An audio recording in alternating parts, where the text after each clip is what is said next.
Ooh, we're live. Ladies and gentlemen, WeatherBrains episode number 857. This is for Thursday, the 16th day of June, 2022. I am James Spann. Thank you. It is a Thursday night special.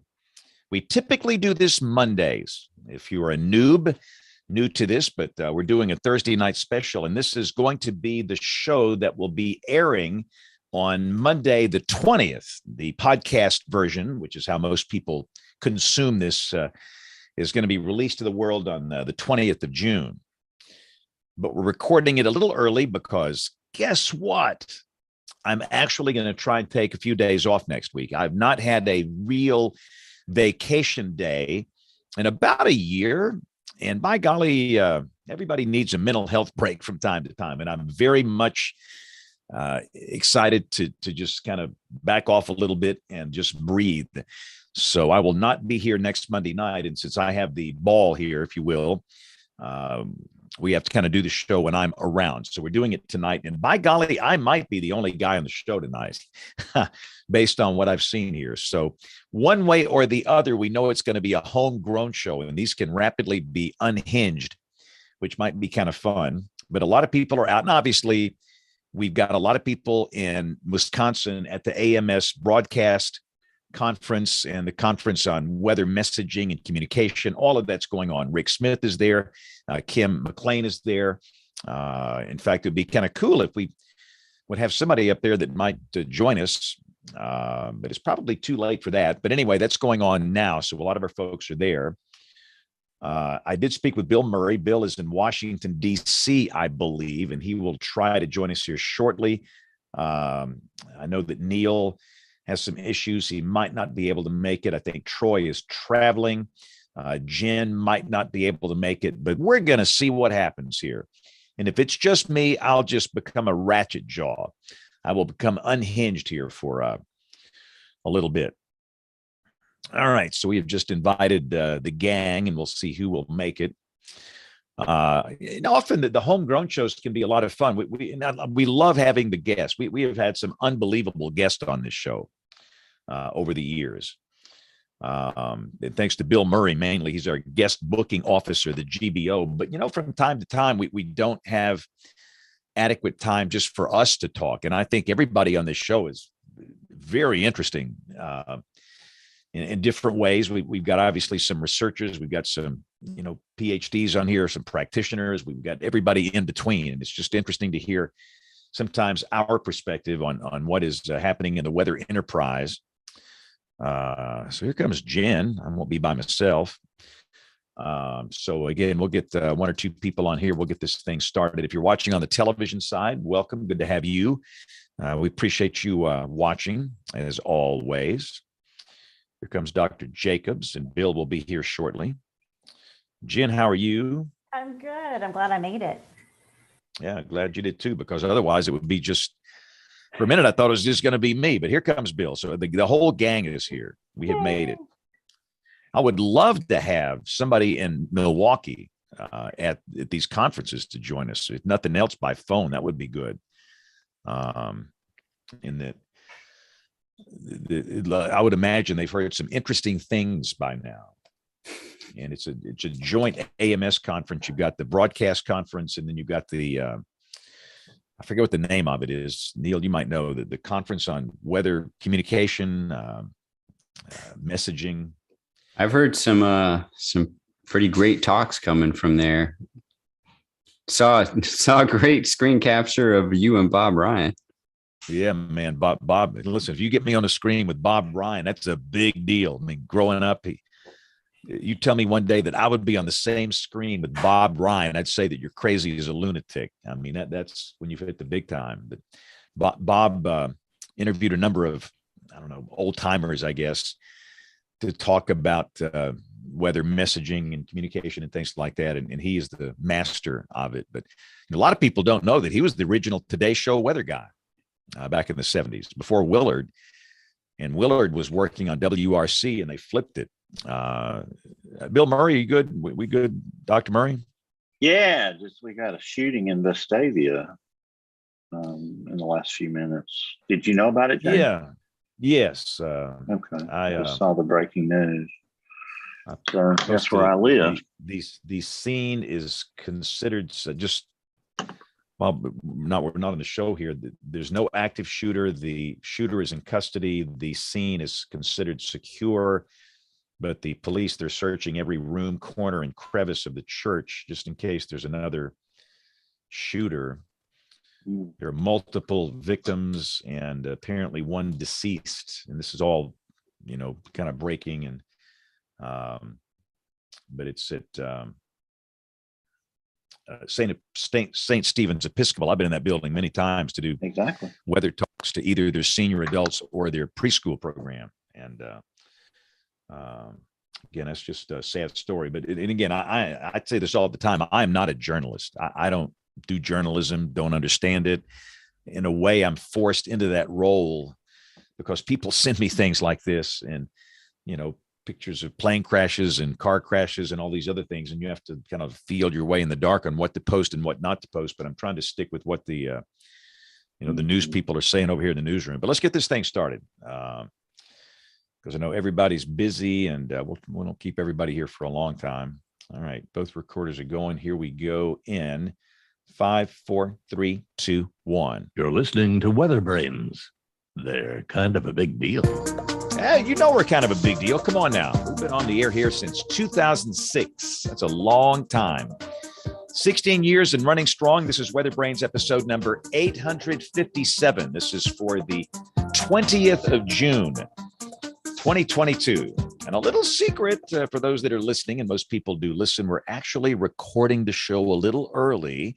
We're recording the show on Thursday, June the 16th, because of scheduling issues for next week. And I am going to try with all my heart and soul to take a few days off and spend just a couple of days just backing down and a mental health break, if you will. I think everybody needs that. The last scheduled vacation I had was the week after Christmas, and that one didn't work out. And listen, when you're in the weather business, sometimes they just don't work out. In that we had a tornado event and then we had a snow event that week. And so it is what it is. And again, that's fine. I am delighted to blow off a vacation and handle that. That's what I was born to do. And that's what I love to do. But so anyway, I'll be off next week. And so we're doing the show a little early and it will be released to the world on the night of the 20th. And this is going to be a homegrown show. And we're just going to talk between us. And sometimes these are pretty darn good. And Jen Nairmore joins us from Ohio. Jen, you've had a busy week, haven't you? Oh my goodness. I don't remember the last time I was this busy, and it's radio, but it's also tornado talks. We've had an uptick with our stuff there, and the weather here has been very active. I did something last week I've never done before. I actually went on a little tornado survey that was in the county next to mine. And it was an EF0, but there's a lot of trees down with this. And I had talked to a friend of mine who had damaged them in her backyard. And when the survey came out, it was a little bit short of her property. And it's because they couldn't go back there and they couldn't see what was behind there. So I went back and took photos and sent it to the National Weather Service. I had my crew with me, my sister-in-law and my niece and my nephews. We all made it an educational trip of what this whole process was like. And we actually drove the whole path from beginning to end so we could kind of see where the damage was. How would the National Weather Service do this? And I kind of talked to the kids about why they do this, why this is important. And so then we were able to submit our reports and our photos, and the Weather Service extended the path to encompass that property. And so it was just really important for me, since I'm collecting information for Tornado Talk for historical purposes. And we always want to try to do our best to get the record straight. It was really it was a fun thing to do. We obviously hate to see the damage, and you never want to see that, but it was fun to be able to teach that to the kids and to kind of go out and experience that and what have you. So then we had another awful storm that came through a couple of days ago, and the winds were just, they were something else. I had never heard the trees going and the wind was howling. It was really fierce here. So been hot, going to cool off this weekend, then we get hot again, and it looks like we start to dry out too. So it's been just a busy bee for me. Yeah, well, we need to deconstruct all that. That's a lot of good stuff that we need to talk about here. Yeah. So let's see, Neil, you were in North Carolina tonight. I am. We've got one more day of some brutal heat. I think it's going to get close to 100 tomorrow, and then it cools off. But it wasn't too hot today. Had a vicious line of storms come through earlier. We had a couple thunderstorm warnings. Was hoping I would get some water on my grass, but it was mostly just lightning, not a whole lot of rain. And that's the way it works sometimes. We had the same thing here. We had a nasty batch of storms moving in from the east, and they just fizzled, and that happens sometimes. And I think it maybe rained 2 drops at our place.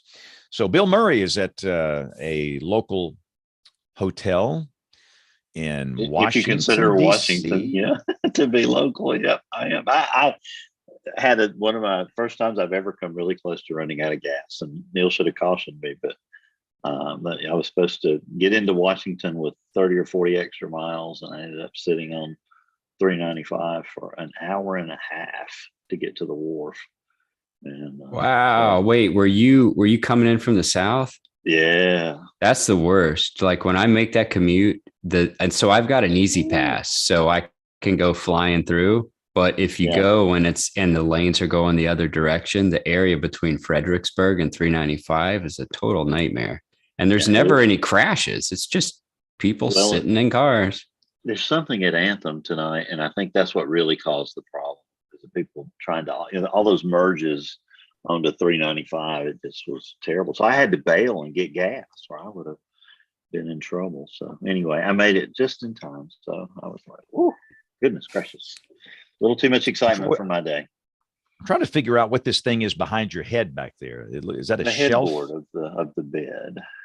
This is my favorite hotel in DC, which is the canopy that's right on the wharf right there. So it's my favorite place to stay when I have to come to DC. So okay. Well, anyway, again, we're just going to throw open the floor for open topics here tonight. We don't have a guest, and sometimes these can be fun. And it's a pretty good thing in the email, James, that Jen could probably read out, the one about our forecast bus, but also our best forecast ever. I thought that would be a fun one to talk about. I can't remember any good ones. We can totally break format. That's the one thing about this. We can break format. We can do whatever we want to. You want to do email off the top, Jen, and do something weird here? Sure. Let's be weird. Well, we have never done email off the top, but by golly, let's do email off the top, because we can break format. It's a homegrown show. We can do whatever we want to do. Letters. We get letters. We get stacks and stacks of letters. So yeah, the email that Bill is alluding to is from James Lewis, and he thought this would be fun to talk about. People often talk about forecast bus and the topic of what everyone's worst forecast was that seems to come up on occasion. Instead of that, I would like to ask everyone on the panel what they would consider their best forecast for a major event. Is there a major event above others where you really nailed the forecast in terms of event area, timing, impact, or do all the really successful forecasts sort of blend together? It's a great question. So yeah, you I'm don't trying think to see about if anybody's raising their hand right now. I don't see any hands going up on the show here. So who's going first? Oh my goodness. You go first. Go ahead, James. They to me they all blend together. I've got my top two. I mean, I'd have to. Number 3 is up for debate, but. So my greatest forecast bust was in 1982. This was before Jen was born and Neil was born. 1982. And so I was pretty young. I had been working professionally for 4 years, and I was at the NBC channel, the main guy, the weeknight guy here in Birmingham. And we had a winter storm that was evolving. And typically in the deep South down here, your big bust involved winter storms. We're pretty darn good with tornadoes. I mean, we're pretty good, but we're really not that good with winter storms. And the problem is we don't have enough experience. We don't have enough analogs. We've not lived through enough of these things like our friends up north. And so, and again, understand we're working. Let's go to our NWP czar, Neil, 1982. We had did we have the limited fine mesh in 82? I'm trying to remember. LFM? That might have been like the tail end of the barotropic model. Yeah, really. It could have been. I mean, the LFM came along at some point in the early 80s. But anyway, obviously it was a different era and a different time. And we firmly believed that the winter storm would begin that evening. This was in January, and we had been so cold. And Bill, you helped me out. You're our weather historian here, but as I remember, we were darn close to zero here, right? Yeah, Before we dropped like a rock that Saturday night, and then on Sunday morning the temperatures fell throughout the morning. A few snow flurries, and we went, really cold. I don't remember, -6 maybe, James. Something crazy, and it stayed below freezing all day on Monday, and the cloud cover started increasing on Monday night as the moisture started to arrive. Temperatures were in the 20s, but you kind of knew you were going to get up to some problems. But James, my signal that it was going to be bad was JB on the weather radio talking about Marengo County, reporting snow and slippery roads. And so I immediately, went into action and said, look, we got to get people into work. We got to get ready for this thing, because, you could tell it was ahead of its schedule. And it was a terrible ice storm. We were iced in that night, and the next day it was like listening to gunshots go off as the tree limbs broke all over. We lived out in the Huffman neighborhood then. And, it was bad, and lots of power outages. Then finally we got a little decent snow.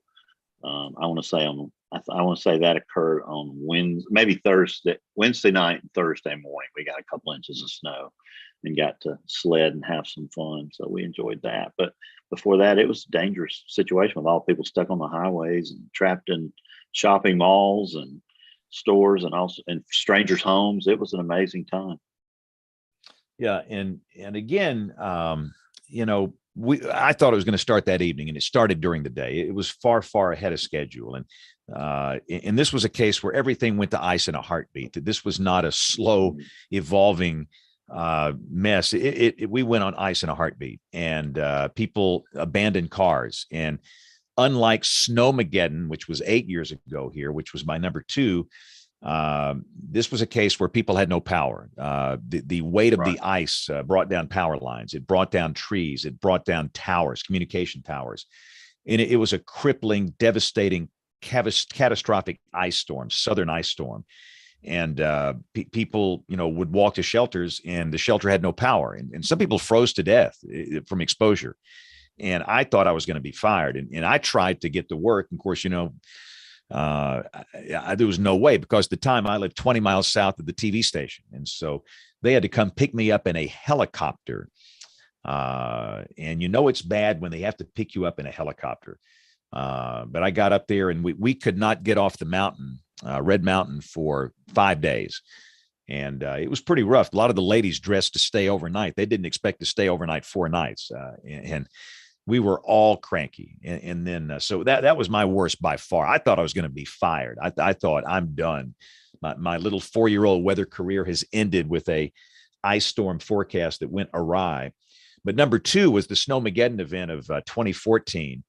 And that was a case where we had a flash freeze. And I've had no experience with that. And for everybody listening to this show that does weather, the ice accretion process is radically different at 18 degrees than 32 degrees. It typically snows here between 30 and 38. That's what we have here. But in this case, we had snow falling in 18 Fahrenheit, and the ground was relatively warm. The snow came down. The snow initially melted, and we had a flash freeze. And I've had no experience with that whatsoever. It didn't cross my mind. And again, the roads were like a crippling ice storm. But at least in Snowmageddon, people had power. It was not a crippling ice storm in terms of the impact, except on the roads. So that was number 2. And number 3 is up for debate. But typically down here in the Deep South, they're nasty, bad ice events. All right, Jen, go. You've had time to think about this. Well, in terms of I've busted forecasts a lot. I don't remember. I'm such in a unique situation because I do so many different forecasts, but it's mainly now casting. I mean, I don't do a lot of extended outlooks and all that. I just don't have time to say it. And so my goal is to focus on what is happening right now or the next couple of days, or as you're planning for your weekend or whatever it is. But just sitting here thinking in terms of probably one of the worst events that I had to deal with, other than the super outbreak, was late 90s, I think it was, in Kansas City. There was a humongous snow squall, and it caused a big traffic pileup, and they lost one of their football players for the Chiefs, died in the accident. And on the air on the Monday after, I did lives during that time because I was during morning drive time, and they had me live on the air, and they were really upset and were really kind of accusatory sounding. Did you know there were going to be snow squalls? And they were really in my face about it. And I mentioned snow showers, but then you go back and you're like, did I say it enough? Did I say the visibility could drop and all that? So that was probably one of the worst feelings I ever had on the air, of whether or not I really, could I have said something more? But then you have to go back and you're like, I can't be in the car with everybody to try to tell them, that your visibility is about to drop, especially when you're dealing with a snow squall. In terms of the best forecast, I don't know about that either, because it's just a short term. But back in 2012, there was the derecho that went through Virginia and went through Lynchburg area, and our radio station there for years, like he kept telling, he's like, you did such a great job with that, keeping us informed of where, how bad it was going to be, how strong the winds were going to be, and all that kind of stuff. And so that's one event that popped in my mind, and it's those type of wind events, some of the heavy rain events, that if we can, at least in a nowcasting way, or, a couple of days heads up, if we can let people know, hey, things could get really, really snarly, and try to get them to be able to prepare. But I really appreciated the kudos on the derecho event. And that's my story. All right, Bill Murray, and then we'll go to Neil next. Bill, go. If you had to think of the worst, there's so many, little misses here and there that, luckily I haven't ever had a really big one, but you've missed plenty of opportunities. One of my favorite stories when I was on television is one of my friends called up and said, I'm sitting on the interstate, with the windshield wipers going, sitting in your sunny with a high of 85 today, when an unexpected illegal shower popped up. When you think about the best forecasts, I think back to that Center Point tornado, James, in 2012. I think we really did a good job early that Sunday evening telling people there were going to be problems, and I remember that. And of course, the super outbreak, that was kind of like shooting fish in a barrel, though.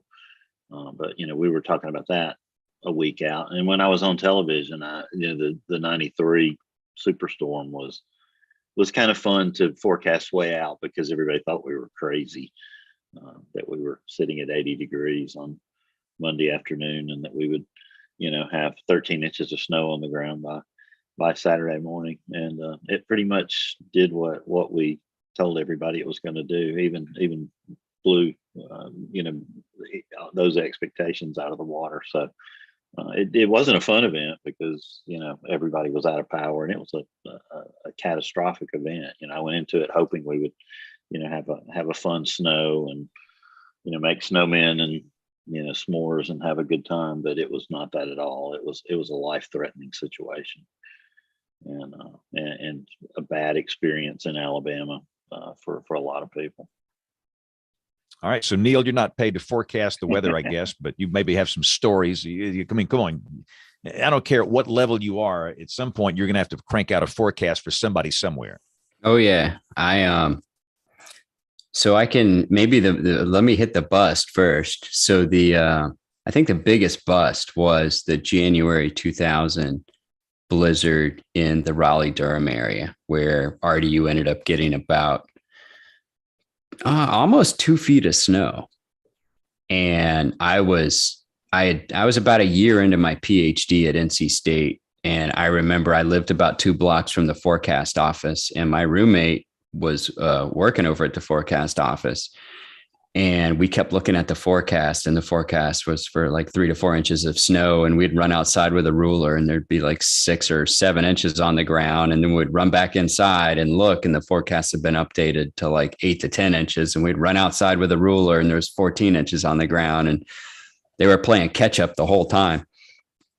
And I remember it was like a day or two later, we were out of power for a while. So probably maybe it was like a week later, my PhD advisor, Gary Lackman, was like, you're still looking for a problem to do your dissertation on. Why don't you do it on what went wrong in the models here? And I was at the department about the same time that Mike Brennan was there. And so both of us looked at the problem from 2 different directions. Mike looked at it from a potential vorticity from some latent heat release from some precipitation over the southeast states that ended up propagating over to the coast off Cape Hatteras. And I looked at it from the sea surface temperature perspective. And I think between the 2 things that we looked at, we were able to implement different things in the models to completely get the forecast right and figure out what the problems were. But it all goes back to, garbage in, garbage out. As far as the best forecasts, I mean, you can imagine I've been under some high pressure forecast events in my career, but probably the most stressful one was the forecast for my wedding day. That was supposed to be, we were, the reception was outside, and there was a front coming through. It was early April. And it was like the classic, like really well-defined front, but timing was everything. And so I remember talking to the people. I was like, we can still do it outside. It's going to come through, but it's going to come through early. So we're going to have to deal with a little bit of cold air behind it and some above average wind, but the precip will push through. And I remember like that morning was like black clouds, and it looked like Armageddon, but it was perfect weather. By the time the reception happened, the sun was out. It was a little bit on the chilly side, but it was the timing. I nailed it within probably like 30 minutes of when the frontal passage would be. And then from then on, the bed and breakfast. So big shout out to the Farrington House in Pittsboro, North Carolina, would call me up. And if they ever had an outdoor wedding, that was like a total like panic moment for them. And I would give them a forecast. And then they would always, if I ever went there with my wife for like an anniversary, they'd give me a preference for the access to the special room. But that was probably the most stressful. And then on the heels of that, actually, before Panasonic, I was working at a startup company, and one of our investors, a very, very generous investor, but didn't really totally understand the limits of predictability, wanted me to do a forecast for his son's wedding. And he gave me the date. It was like 3 months out. And I was just looking at the 50-year climatology, and I was like, boy, this is going to be tough. But, once we get in closer, T minus 3, 2, 1 weeks, I can give you a much better forecast. And there was some precipitation moving through there, but I nailed the timing on that, and he was pretty happy. But it's pretty amazing what you get asked to forecast for people who value and appreciate a forecast, but don't understand what the limits of the science and predictability are. Yeah. And I think that's another question is, what's the most stressful type of forecast you have to deliver? I think maybe for me, it's some of the football stuff I do. I don't know if anybody here has ever done support for a football team or not, but it can create a lot of stress. And at these games, you've got 100,000 people at the stadium. You've got millions watching on television. And I'm not really a football guy. I'm a baseball guy. I mean, I was wired to be a baseball coach. In fact, I'm the world's worst football coach. Never let me coach your son in football. But, they have to wear the right type of shoes. They have to know if there's going to be a lightning delay. How long will it be? Will the kickoff be delayed? How much rain will fall? What about field conditions? And all of this stuff, they want answers. And understand, these guys do not want you to be wrong. They don't understand uncertainty. That they don't necessarily understand the challenges involved in a specific point forecast 5 days in advance like that. So, and again, I'm glad to do it. I'm more than happy to do it. And in my old age, if something goes wrong, it goes wrong. I mean, it is what it is. But yeah, we've had some pretty high stress for football forecast over the years. So, Jen, what's the most stressful type of forecast you have to crank out with all your radio properties? Well, we don't do it now, but we used to. We dabbled with doing the forecast for, like during winter weather, and whether or not people needed to come out and do the snow plows and all that.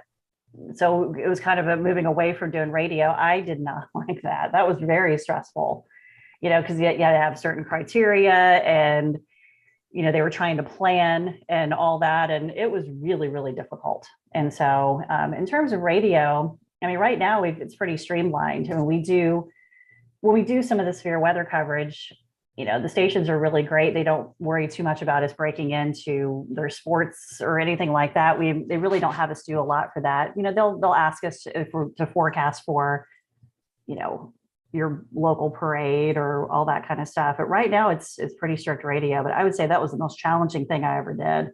And winter weather, just as a whole, is just awful to forecast for. What type is it going to be? When is it going to start? When is it going to switch to rain? And so it's hard, and it's hard to say that in about 20 seconds to try to tell people what's going to happen and when's it going to get there. So. All right. So Bill Murray, we're talking about the most stressful type of forecast. I mentioned football. What about you? You've got all these hotel properties you have to forecast for. Yeah. I mean, what's your most stressful situation? I think it's when you have a potential tornado moving toward a hotel at 1 o'clock in the morning. When you're faced with that decision whether to get up, get 80, 120 people up out of bed, to come downstairs. And you want to do it at the right time. If you do it too early, they get impatient. If you do it at exactly the right time and they all come downstairs and you're ready for them, then you have a big success. Fortunately, we've never actually been hit by one, but we've come close several times. Ruston, Louisiana, it literally went through the front parking lot 2 or 3 years ago. And the hotel made it fine, but there were fatalities right across the interstate. Alexandria, Louisiana is like a magnet for them. We've had several that have come through there. The one at the Colonnade is probably my greatest success story, because the Cahaba Heights tornado, on the morning of the super outbreak, came just to the left of that hotel.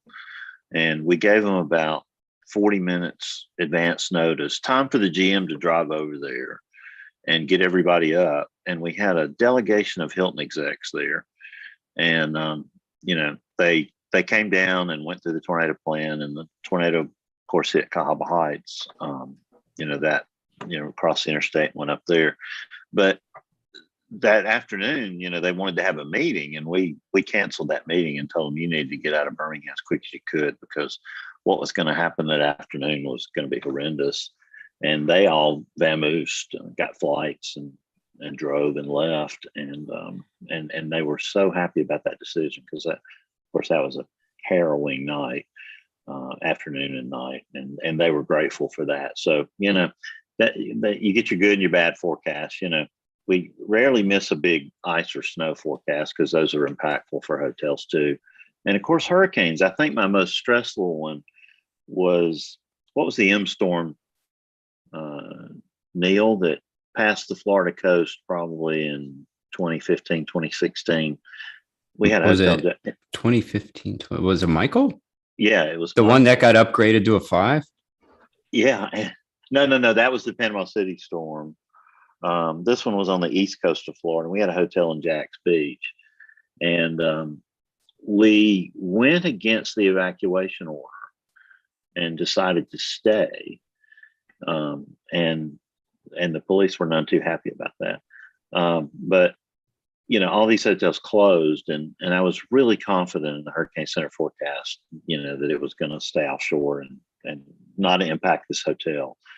And we advised, to keep it open. And it turned out to be a, many, many $1,000, decision, because it took 2 or 3 days for them to, let the hotels open back up. And we had first responders and emergency people in the hotel, and they were able to get right out and work. And it worked out really, really well. But I was nervous as a cat that night, especially when you're watching those, spin up little tornadoes coming around the circulation. And they're hard to predict and hard to be ready for. But, we made it fine on that situation. But I just don't want ever our luck to run out in a situation like that. I know when Hurricane, James, you remember the 2005 season, I think it was Hurricane Dennis that was coming in. And when that hurricane was strengthening on Saturday morning, it went from like a 1 to a 4 in several hours. And when Jeff Flock from CNN came running in the hotel, we had a hotel in Foley. And he came running in the hotel and he said, "Bill, can we check out? Because we don't want to be here anymore." I was like, that's when it's time to close the hotel. When Jeff Flock is scared, it's time for us to shut down. So we shut down and moved inland a little further for that one. But James, if you remember, Brian Peters and I stayed in that hotel that whole weekend and covered the storm. And it was, a very interesting experience. But the most interesting experience was getting there on Friday night and hearing, the hurricane hit on Sunday morning, hearing this cacophony of frogs on Friday night. And we went out and did our live shots on Saturday and came back, Saturday evening about 11 o'clock, and it was totally silent. Those frogs knew that the storm was coming. And I looked at Brian and I'm like, "Brian, listen." And he's like, "What? I don't hear anything." I'm like, "I know, the frogs are gone." And sure enough, they were quiet as church mice that night before the hurricane. And it always made me think they knew that storm was coming. And by the way, that's our working show title. Those frogs knew. All right. So, Jen, we tackled that first email. Let's go back to the email segment. I think you got one more you want to read here. I do. Yeah. Our friend Chris White sent us a link that we could get Dr. Neal to weigh in here, but it was a link to an article about the Air Force using AI to improve weather models for military planning. That's interesting. So do you know much about that, Dr. Neal? Yeah, there's a lot of news coming out with artificial intelligence and machine learning and deep neural networks as it comes to predicting weather. And I think there's a huge promise for AI in the future weather prediction, but it's more so in some areas than others. And I'll give you some examples. So using AI for post-processing on the back end, and this is just a very advanced version of your MOS or diecast or things like that. There's also some promise of using AI to sort of replicate in the model some of the convective parameterizations and things like that. Where I do see things getting pretty interesting there's been some articles coming out recently that are talking about using artificial intelligence to completely replicate what a global model can produce. And it's true to some degree. I've seen these systems completely replicate the forecast from the Euro in fractions of a second.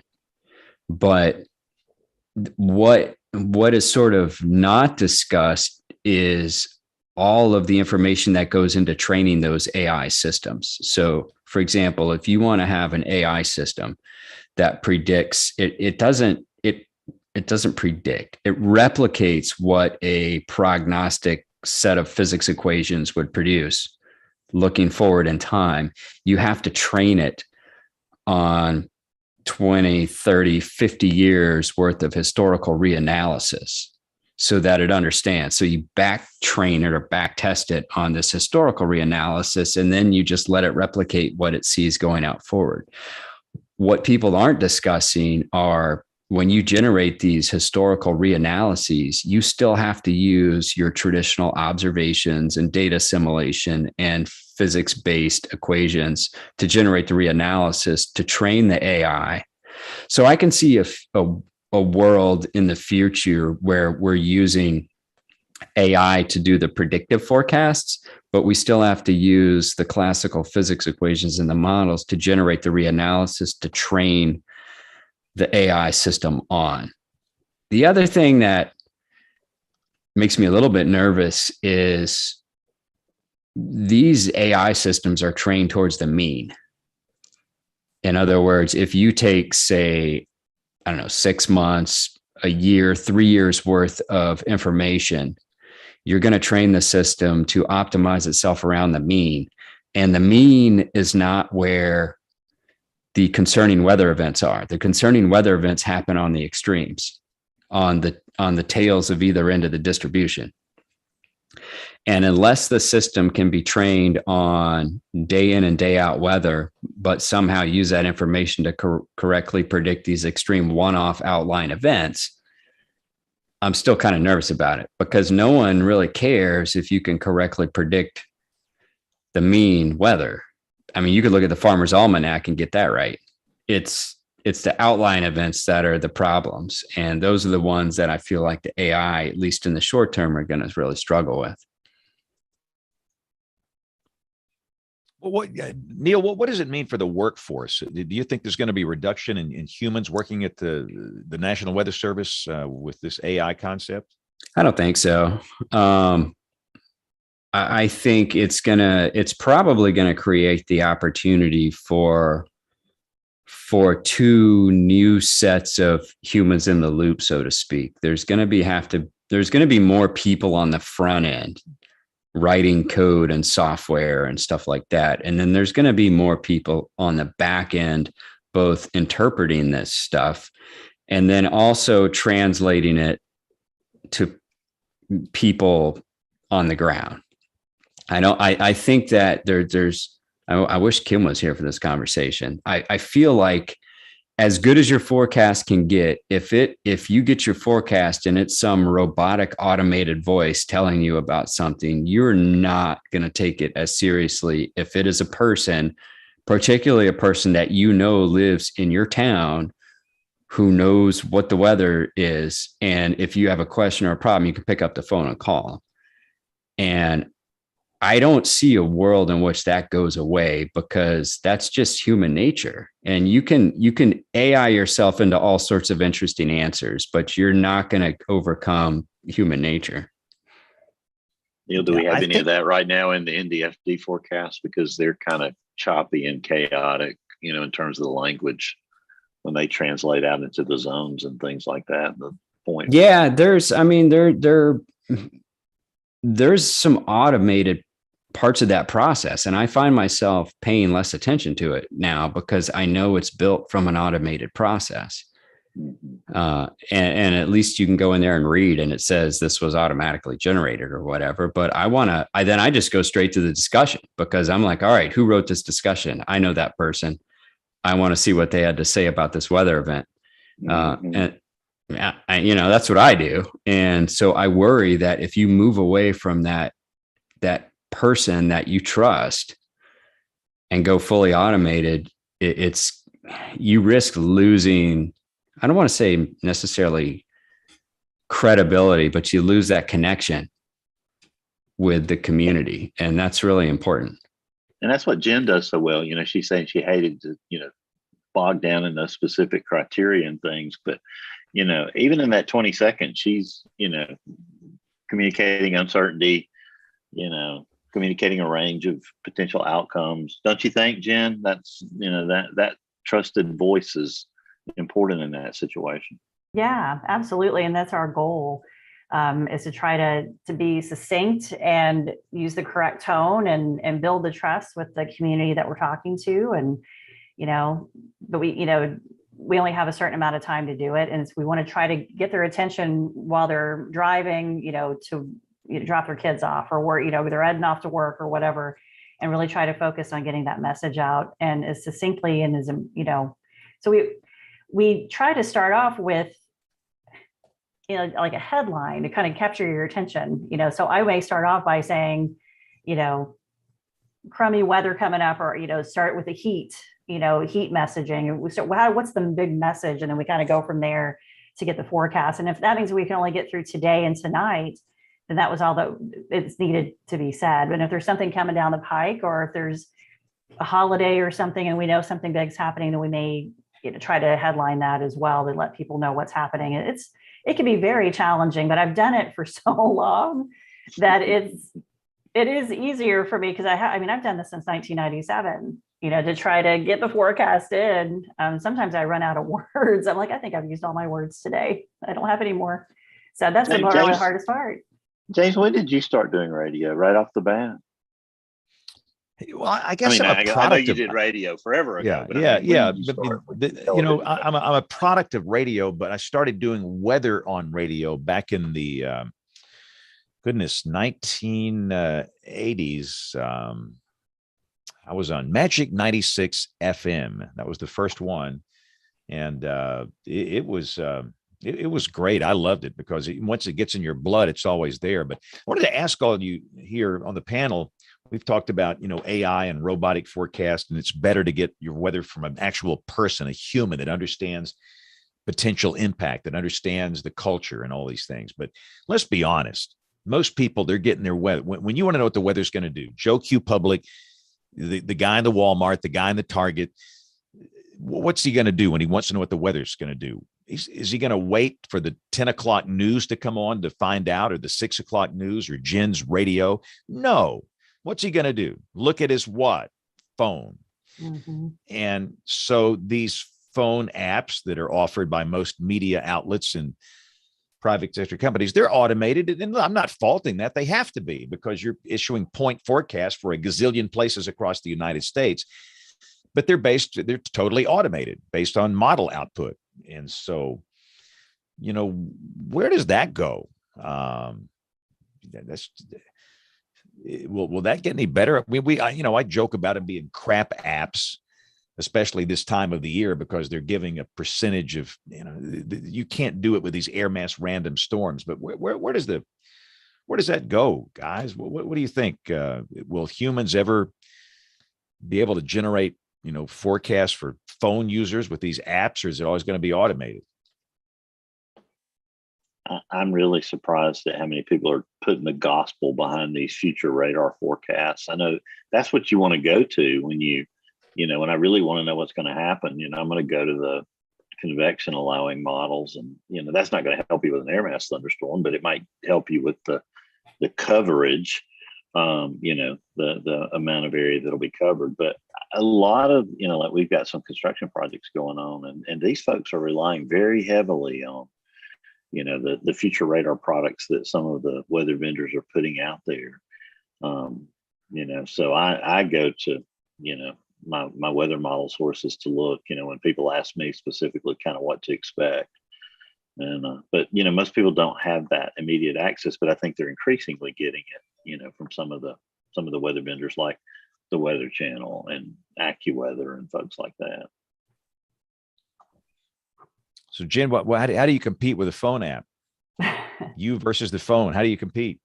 No, I can't. I mean, it's too immediate, and they're not going to sit and wait until the top of the hour to see if I come in with traffic and weather together. They're not going to do that. And so they're going to look at their phone, and I just, nobody's sitting there clamoring, waiting on Jen Naramore to get the forecast and waiting by the radio. I know that. Oh yeah, they are. Other than Bill, but and then my buddy Nick, who hears me in Tyrone, and he'll actually record it in the car. He's like, "It's Mom." So anyway, no, it's too immediate, and I just don't think that you can compete with that. I don't know how though we put more of a human touch on that, because automated is the quickest way to do it, and we've noodled different ways of how can we do more forecasts that reach people, through their phone. Is there a way that we could do more audio forecasts? You just can't do it for every single point. And if you're too broad brush, then that's not enough either. And so we've thought about that. Is there a way to do more audio type products for your phone or for podcast apps, or be more specific with the forecast? I don't know. I don't know what the future holds on that. Because people are going to look at their phone. So Neil, what are your thoughts on these phone apps? Have you ever used one before? I mean, I use Radar Scope. No, I'm talking not that. No. If I had to choose one, I would choose Weather Whiskers. If you haven't had a chance, go check out this app. It's weather app for cats by cats. I'm getting this. This is fantastic. It's pretty awesome. It's an app that basically has images of cats, and they're dressed in scarves, and sometimes they have umbrellas, and it tells you what the weather is. I told you. It's too perfect. You can invest $20-50 million in a high performance supercomputer, but you're not going to outcompete companies like this. I am getting this right now. The disturbing thing, Neil, how in the world did you find out about this? I was at a startup company, and we had generated a global model that was outperforming the INSAP. And I got an email from one of my sysadmins, and he's like, "You think you're great, but you're never going to beat this." He's like, and they're probably making a lot more money than we are, actually. And he's probably right. Wow. Well, again, it is what it is. And I guess for, regular situations, it's fine. And listen, people are going to seek out a gen or professional when there are tornadoes flying or when there's some type of really high impact, life-threatening event. But during normal times, it's going to pick up their phone, and we have to be there. We have to provide products and services that people can consume on that phone. And, that's just a hard question. And for me, I'm just focusing on one area, which makes it kind of easy. But for the people that have apps that serve the entire country, you just have to automate. And do we know, we'll get off this topic in a second. Do we know exactly how this sausage is made on these apps? Like, all the TV station apps and AccuWeather. I mean, what are they using? Probably not Weather Channel and AccuWeather. They're probably doing their own thing, but a lot of them are using the NDFD, and that's not bad. So they're using the vetted NDFD data as opposed to the raw model output, because I've seen suggestions from both, and I guess maybe they all work in different ways. But you've got, in the way for those that don't know, for the TV stations, they don't. Most stations, there might be a few exceptions, but most just take the app from the two main vendors and tailor it for their use, which would be IBM, the weather company, or Barron Services. Those are your two main, weather box vendors, and they'll take that app and they'll customize it. But I would love to know how Barron and the weather company, they get the data for their app. And I would assume that's the same for the Weather Channel. The weather company obviously provides for them. And then you got AccuWeather. How do they do it? And in fact, I got about a gazillion weird radar pictures the other night from Georgia that shows this. It wasn't ground return around a radar site, but it was just funky radar data. But anyway, crap apps they are. So the most extreme weather that you've ever experienced in your life, the most extreme weather event you've ever personally experienced. Neil, go. I was in Charleston, not too far from the coast, when Hugo hit. Ooh, and really? So I mean, I grew up in Miami, thought, I'm hardened, been through a bunch of hurricanes, know what it's like to be in South Florida during hurricanes. So went to Charleston, South Carolina, and Hugo it ramped up right before landfall because it went over the Gulf Stream, and it was I think it was like a solid Category 4. And I just remember one of the things that was different in South Carolina than South Florida are all the pine trees everywhere. And they hadn't had like a solid, decent landfalling storm in years. And it was the tree damage that caused so much trouble. And we had 14 trees go down in our yard, and I think 3 or 4 straight into the house.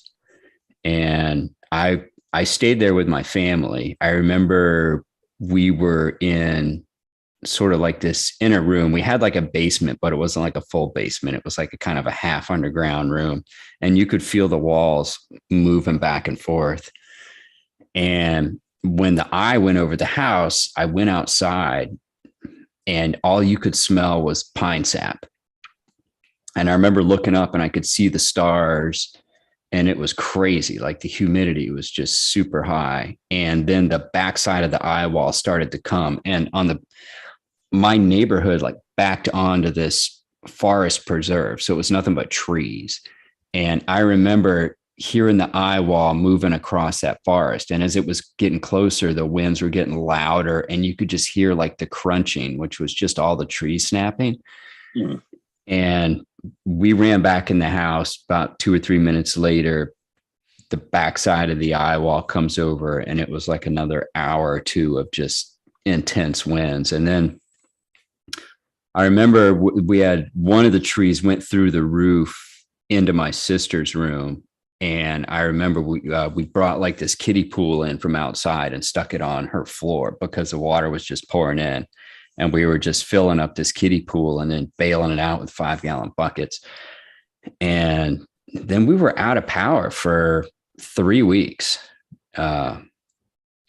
And just there was a house down the street in our neighborhood that had gas, but otherwise it was just a bar of soap, and you're bathing in the Ashley River and boiling water. That was it. Like I literally had to chainsaw probably a half a mile of down trees to be able to drive out of my neighborhood. And there was not a lot. No one really had gas. You couldn't pump gas because the power was out the gas pumps, and water was a scarcity. And then there was looters everywhere, which was a whole nother problem. I mean, it was like just dealing with the storm was not even 2% of the whole catastrophe. It was the aftermath that was a nightmare. But I had like a whole newfound respect for the emergency management community and everything they do in advance of a storm and everything they have to do in the cleanup after dealing with that, because that was so much worse than some of the other storms that I had been through in Florida because of all the trees down, trees through houses, trees across roads. It was just, you couldn't go anywhere. It was pretty debilitating, but I'll never forget that. How old were you? How old were you, Neil? I think I was like, what was it? 80. No, it's like 90 something. I was like 89. It was 89. 89. I was in like 10th grade. I don't know, probably like 15 or 16 or something. Have we ever asked you how you got crazy about weather, Dr. Neil? What's that? Have we ever asked you how you got interested in weather? I don't know. It was fishing and surfing. I grew up in South Florida doing a lot of fly fishing on the flats and the Keys and the mangroves. And you really got to know the weather forecast to do that. And between that and surfing, it was mostly just either winter nor'easters with the north or northeast swell or tropical swells. And so it was kind of nice. It's either the weather's either good for fishing or surfing, but never usually both at the same time. But I always found that I was looking at the DIFAX charts and then staring at that blue screen on the Weather Channel, and it would just scroll up whatever text information. I remember the Weather Channel at one point just used to be nothing but a blue screen with white text, and I used to just stare at that and look at the forecast. That was a game changer when that came about. We could see that weather on the 8s. All right. So, Jen, the most extreme weather you have experienced in person. In person. So I was trying to get the exact date. It was April 8th, 1998. And it was 12:20 or so in the morning. And we had tornadoes coming through. I was living in Atlanta and I had only lived there for a year. And I'd started my job at the Weather Channel. Before that, I lived in Pennsylvania. And so having tornadoes in Pennsylvania was very rare, especially up into the Wilkes-Barre Scranton area, although they've had several there, but it was just, I never experienced it. So this was a new experience for me to be dealing with tornadoes in the South. And sirens were going off, the winds whipped up, and it was really loud. And I was in an apartment and got in the bathtub with the cats. And I mean, it was wild, and I could hear the roar, and it didn't last very long. And so then now I'm wide awake. I had to be at work at 3:30. So I just went ahead and tried to go the way I usually go, which was up Windy Hill Road toward the Weather Channel. If anybody who's familiar with this area, I-75, 285 right there, northwest side is where the Weather Channel building is. And so I was trying to get, I couldn't go that way. Everything was blocked off. So I went south and made a loop-de-doop around and got there, driving through leaves and debris and all this stuff. And it was just crazy. And come to find out, tornado had hit right up from the apartment, like half a mile, and did damage to a gas station. It hit like a furniture store and just ripped up stuff and went right across I-75. And then I find out later there are a bunch of people at the Weather Channel on the 6th floor trying to look for it. Like, I don't think that's a very good headline. Meteorologists on the 6th floor of the Weather Channel. But anyway, they were looking for it right by the Weather Channel building. So it was same year. I don't think it was the same event as the Dunwoody tornadoes, but it was the same year. But anyway, that was probably the wildest that I remember, have a vivid memory of. But I was a little girl when I went through the blizzard of 1978 up in Indiana. And I just remember the pictures. I don't remember much from it at all, but my mom would. But yeah, blizzard in 1978. I mean, snow was way over your head. I mean, it was just crazy. You're walking on top of the snow and trying to get places. It was crazy. And people still talk about that, but I was living in Indiana at the time. So, but yeah, that would be what comes to my wildest event. I recall that night well here. We had an F5 that came through Birmingham that night, April 8th of 98. And that's when really television changed here that night. We did the aggressive wall-to-wall long form coverage that people know me for. And I got the green light. This station was 2 years old at the time. And when I came here, they green lighted me to do whatever I wanted to do. And that night we just stayed on the air for hours and hours. And we, unfortunately, 34 people died here. It was horrible. The death toll was just horrible. 32 in Jefferson. We had 2 more in St. Clair, which is east of here. But I know that the warnings that night, the television coverage really worked effectively. And everybody else started doing long form coverage after that. But that was a horrible night. In fact, I almost died the next day. A lot of people don't know this story. They wanted me to fly the path of the damage at the first light of day, April 9th, 1998. And we were just horrified. And we stayed up in the air for a pretty long time. And a little later, by mid-morning, the pilot, who I know pretty well, he uttered some really harsh language. And I've never heard the guy cuss. And I mean, that thing took a nosedive. And I thought, this thing's about to crash. And as it turns out, he was avoiding a midair collision. A rogue helicopter had come in without checking in with the air traffic control folks in the tower and trying to get, the first video of the damage. And he said it was the closest he's ever been. And this guy's been in Vietnam. I mean, he's an experienced pilot. So, but that was a horrible, horrible situation. All right, Bill Murray, go. What most extreme weather you've ever experienced? It's probably, there's probably 3 or 4 at the top of the list, but I'd have to say, of course, the April 27th outbreak was, extremely intense and, came home to roost because that mesocyclone went right over where we were. And I think the most shocking thing of that was the very large debris dropping out of that storm a good 45 minutes before it got to where we were. Big pieces of insulation and large pieces of siding. And, it had to be coming from, 30, 40, 50 miles away.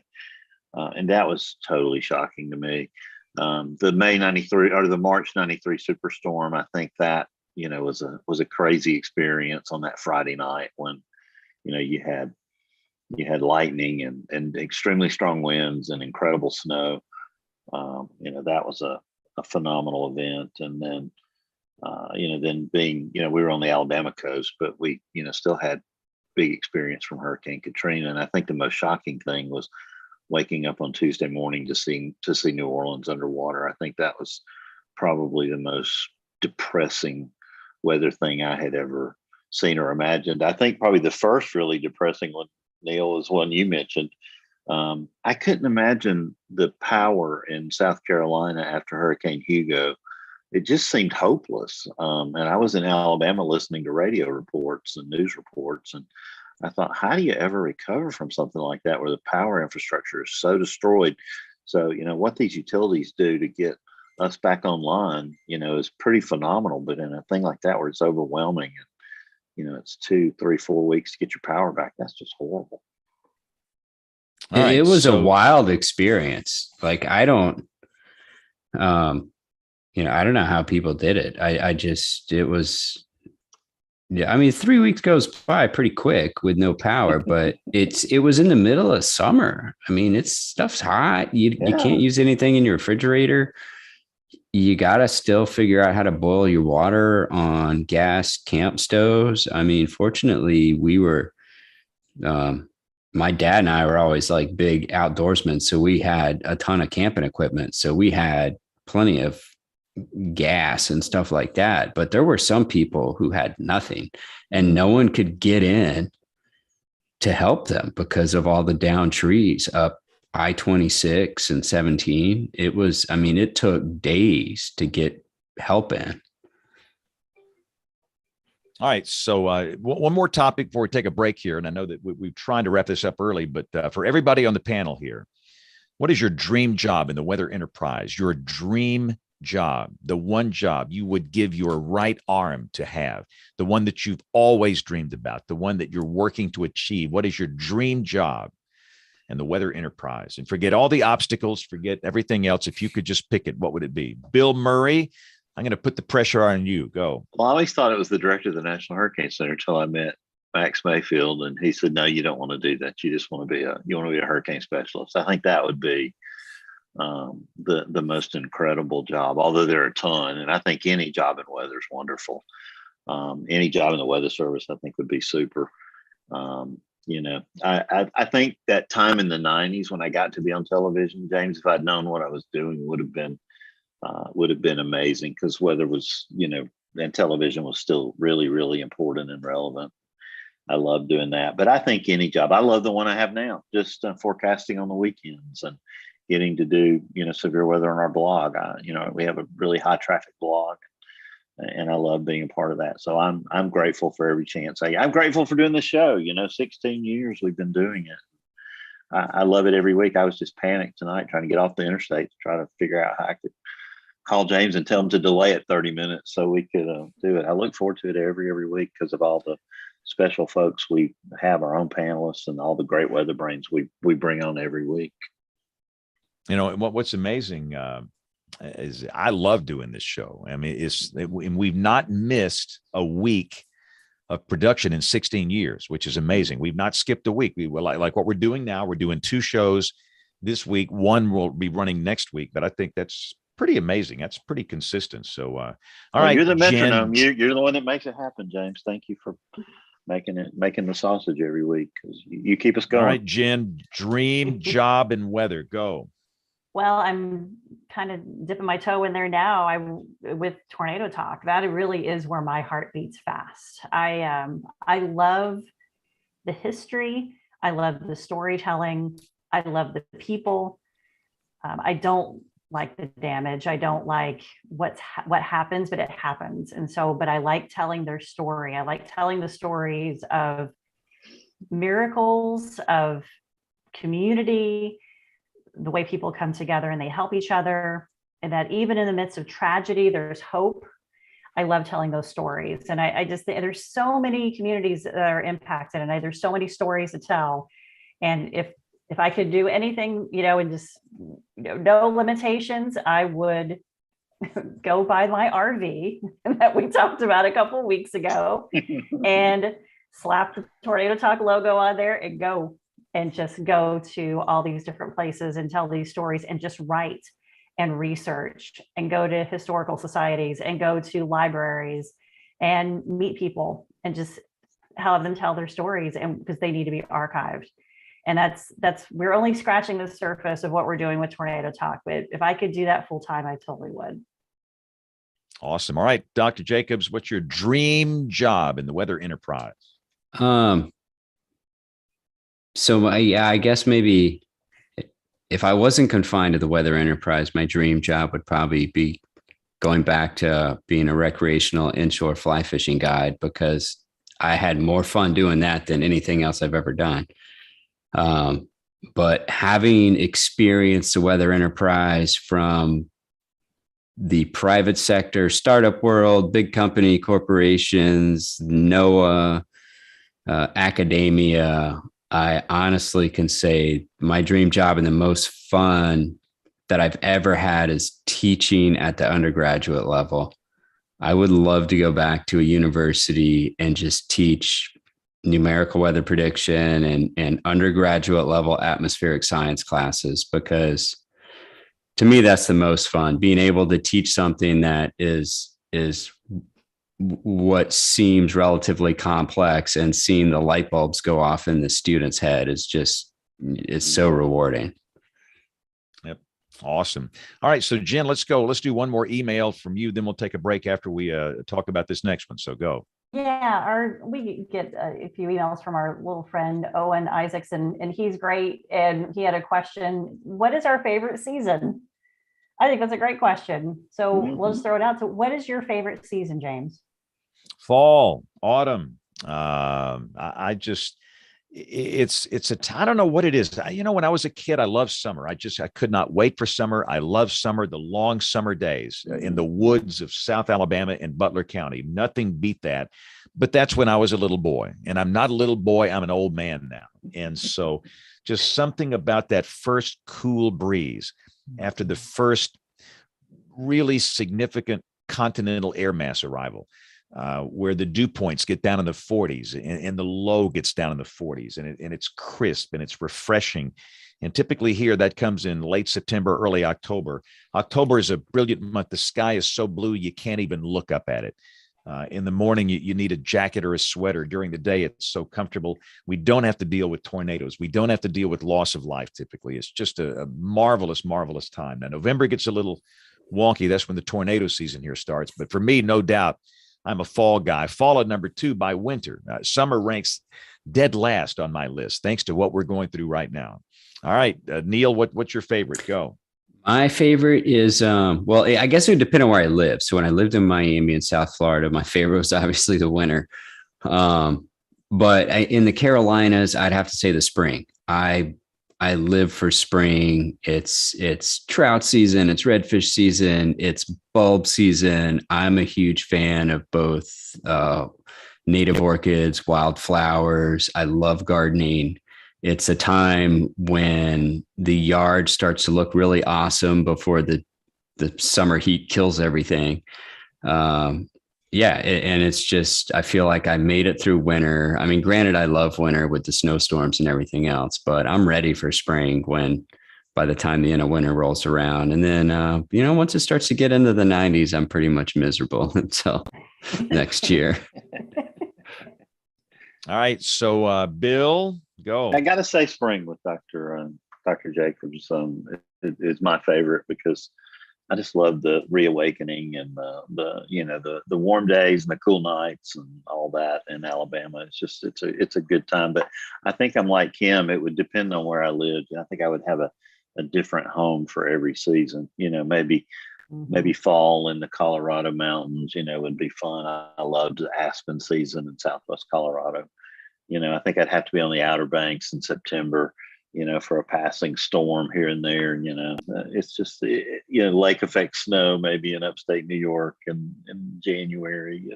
I would probably have 12 different homes if I had unlimited resources.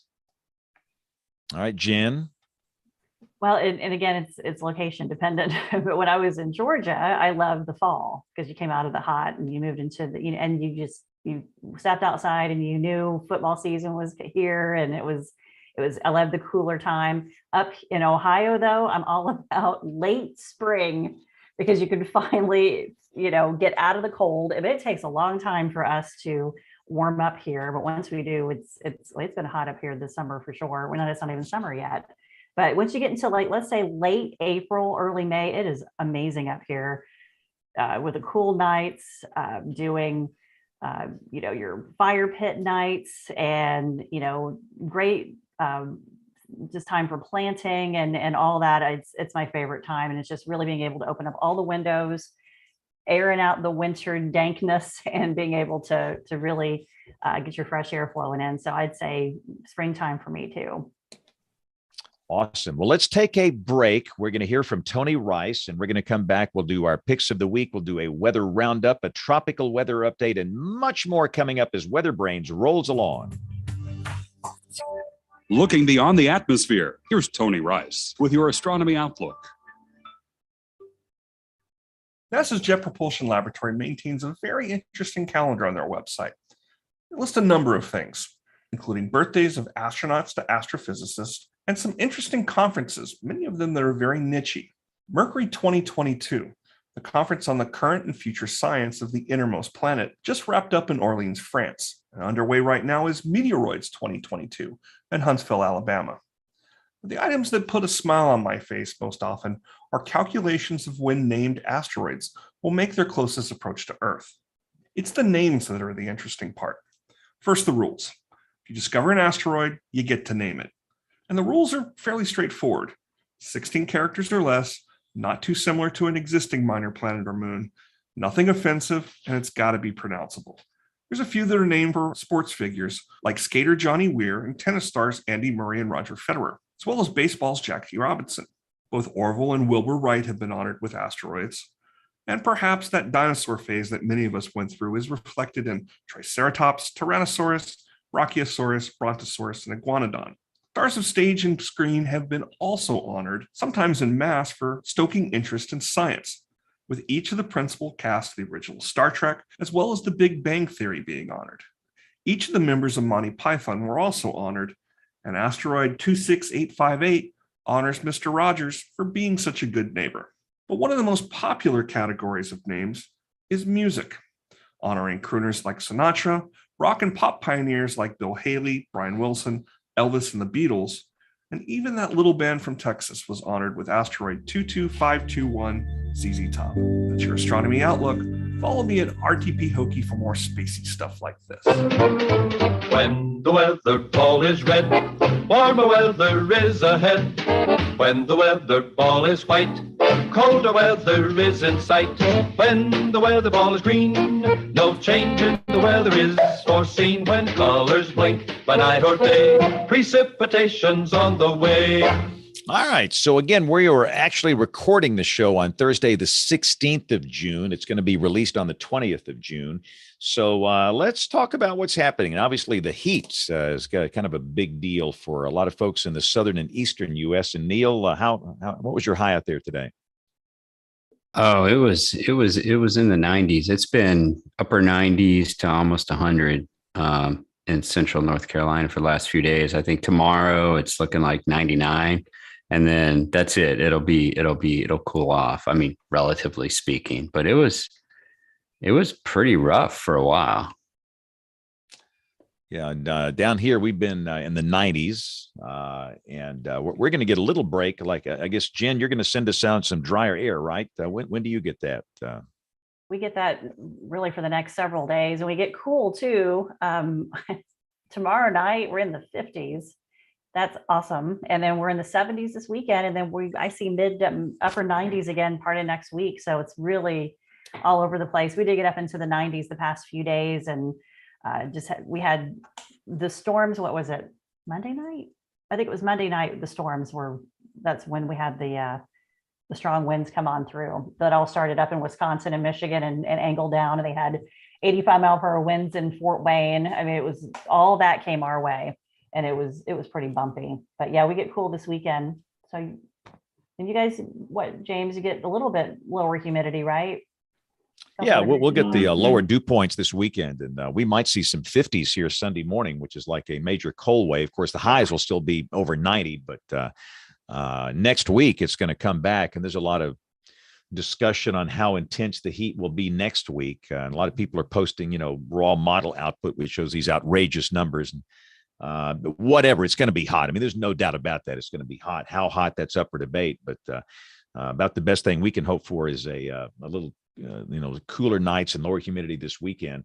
And a pretty interesting MCS here last night that came in from the east, and people get all weirded out whenever that happens. Every year we have thunderstorm masses that move from east to west. That's fairly common here in the summer, but I always get, I've lived here for 75 years. I've never seen a storm moving in here from Georgia like that happened last night.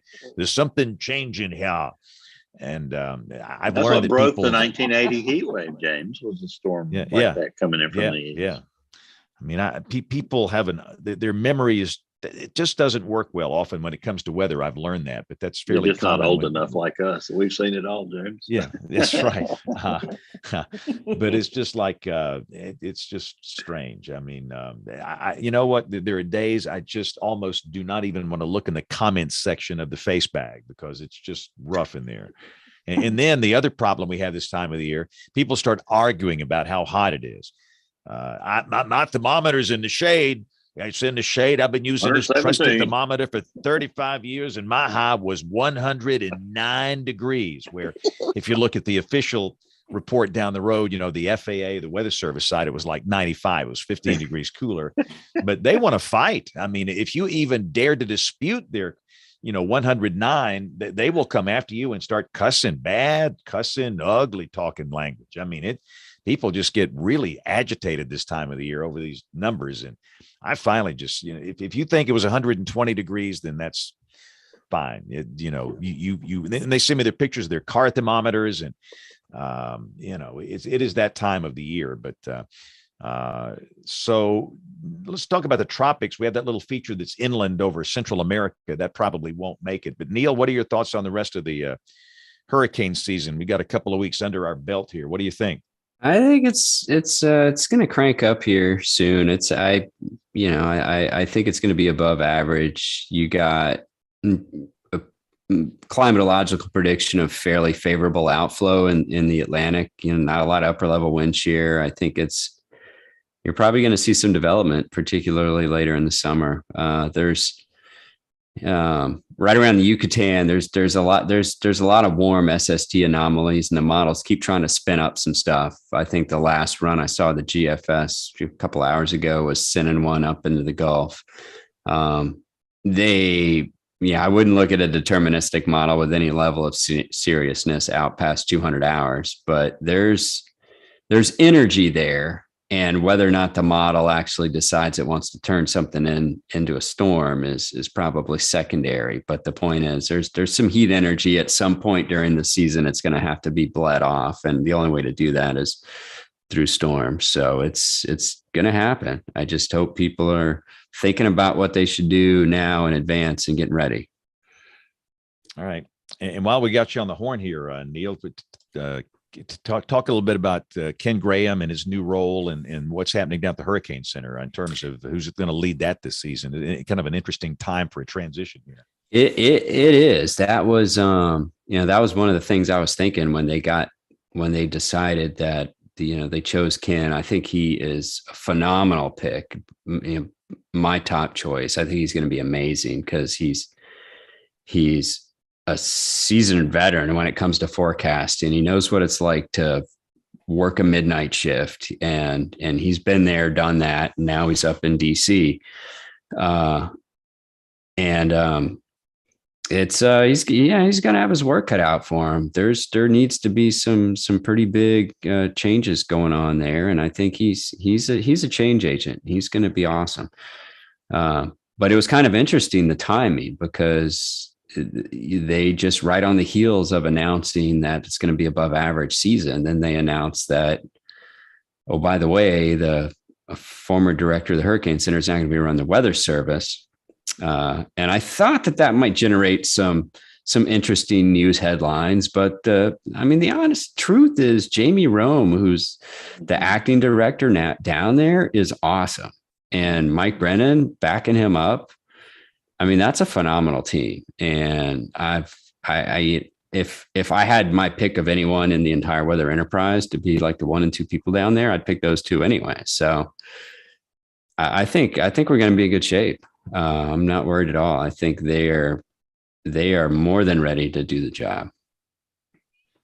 All right, I agree. So strap in for what could be a very interesting season. And again, I remind a lot of people are saying, "Hey, I thought you guys said it was going to be an active season." Well, look, guys, the really big ones, the peak that hasn't even started yet. We got August and September coming up, and I agree. I think it'll be pretty active. Of course, we don't know where these things are going to recurve into the westerlies. You just don't know that, and that's the hard part of that. But everybody's got to be ready, and we'll see how it goes. So it's going to be an interesting season.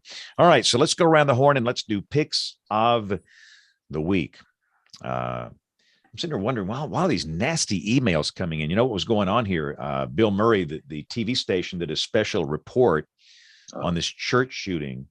And guess what's on ABC tonight? The NBA Finals.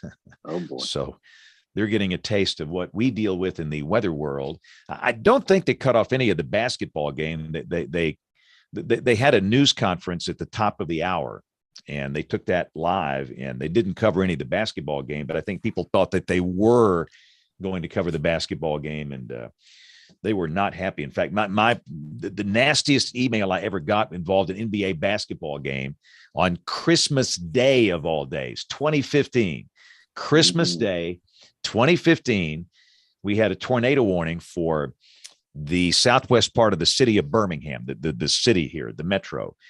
And we had to cut off about 40 minutes of the game. And I want to say it was Golden State and Cleveland.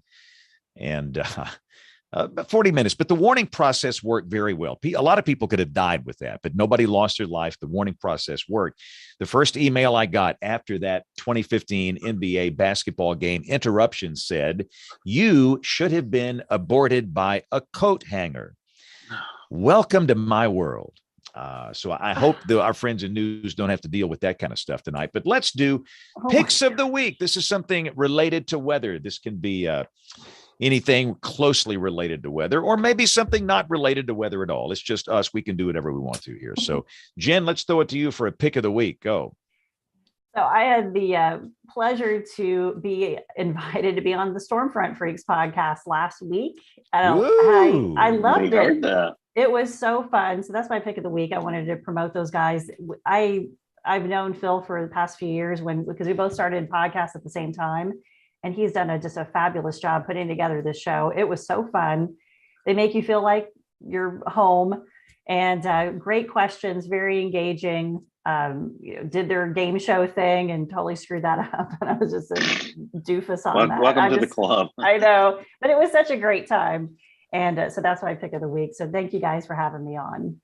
Yeah, and let me just say, everybody's got a weather podcast. There's a lot of these things. We don't care. We want everybody to have one. There's no competition here. We're not in. It's just, we don't do this for money. We don't do this for hits or views or likes or shares or clicks or tweeters or whatever. We all love weather, and it's just a labor of love. And so that's awesome. And I've been on that show before, and they do a great job. And again, we'll put the links up on weatherbrains.com. All right, Neil, go. What you got? So I'll get to my pick of the week in a second, but if you haven't checked out weatherwhiskers.com, you really should. If you don't, you're missing out. But they don't have it for iPhone. I know. That stinks. It's so cool. It's almost worth maybe checking out an Android, but